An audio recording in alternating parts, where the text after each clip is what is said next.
কিন্তু একটি নাম এখনো আমাদের হৃদয়ে গেঁথে আছে, ফ্রি ফায়ার। চলুন ফিরে যাই অতীতে, যেখান থেকে শুরু হয়েছিল এই রোমাঞ্চকর যাত্রা। 2009 সাল, সিঙ্গাপুরের এক স্বপ্নবাজ মানুষ ফরেস্ট লি প্রতিষ্ঠা করেন গেরিনা কোম্পানি। তিনি ছিলেন ব্যবসায়িক দক্ষতায় অনন্য, কিন্তু শুরুটা মোটেও সহজ ছিল না। 2009 থেকে শুরু করে কয়েক বছর গেরিনা একের পর এক গেম রিলিজ করেও মানুষের মন জয় করতে পারছিল না।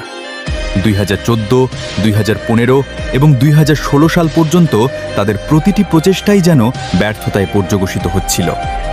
কিন্তু প্রতিটি গল্পেরই একটি টার্নিং পয়েন্ট থাকে। গেরিনার জন্য সেই সময়টি ছিল 2017 সাল। তখন পুরো বিশ্বে পাবজি গেমটি ব্যাটেল রয়্যাল জনরা হিসেবে ব্যাপক জনপ্রিয়। কিন্তু সেই গেমটি ছিল পিসি বা উন্নত কম্পিউটারের জন্য।